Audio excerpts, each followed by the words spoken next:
You can't say that about the Ukrainians. I mean, the Ukrainians have done a couple things. One, they've handed out weaponry in a very haphazard fashion to the civilian population. In the city of Kiev, there's talk of 25,000 AK-47s.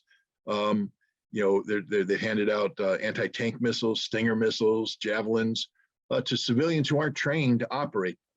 Now, this creates a problem because if a civilian's not in an organized combat unit and not wearing some distinctive uniform, taking instructions from some central authority, they don't necessarily fall under protected categories in terms of the law of war. And so the civilians could be setting themselves up for some legal difficulties if they, for instance, surrender and fall into Russian hands, how they're going to be categorized, because they may not qualify as prisoners of war.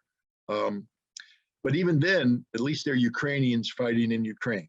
And I'm pretty sure the Russians will cut them a little bit of slack, because I think Russia understands patriotic fervor and is sympathetic to anybody who fights for their country, even if it's against the Russians. You have to respect the fact that somebody says, I'm going to fight for my country.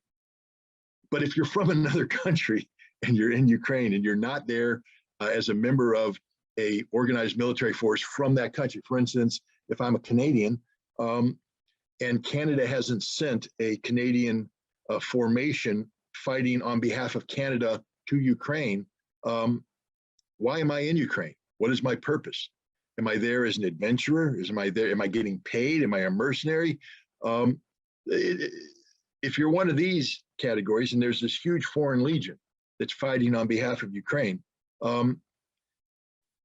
you don't have any rights, none whatsoever. And frankly speaking, I mean, I'll just give you my personal viewpoint. If you're not fighting for your country and you're fighting for money, you're the scum of the earth. End of story.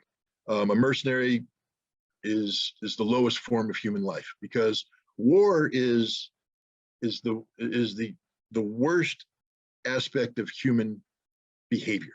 I mean, when we fight a war as humans, it means that we're debasing ourselves because we're killing our fellow humans. And yes, you can say, well, sometimes you have to fight a war, maybe, but at least if you're going to fight a war, you fight it on behalf of your country, carrying out national objectives. But if you're somebody who just wants to go out and seek adventure, to participate in combat for what, the thrill of killing other humans for money, you're the worst of the worst. And the Russians have made it clear that they will not treat these people kindly. They will not be treated as prisoners of war if they're captured, and there's a big if they're captured. The best they can hope for is to be prosecuted as criminals. These are the words of the Russians, and the implication there is the Russians aren't going to go out of their way to try and capture these people. They're simply going to kill them.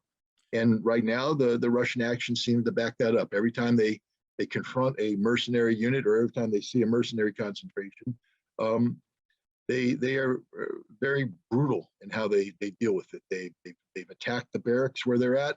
When they found a mercenary unit in the field north of Kiev, they destroyed it, annihilated it. And hopefully in doing so, they've educated some of these mercenaries who gained their military experience over the course of the past 20 years, hunting down farmers in Iraq and Afghanistan. They've educated them on the reality of what real war is about. And a lot of these mercenaries seem to be waking up to this fact and leaving, because it's not romantic. There's nothing romantic about dying in a Ukrainian cornfield.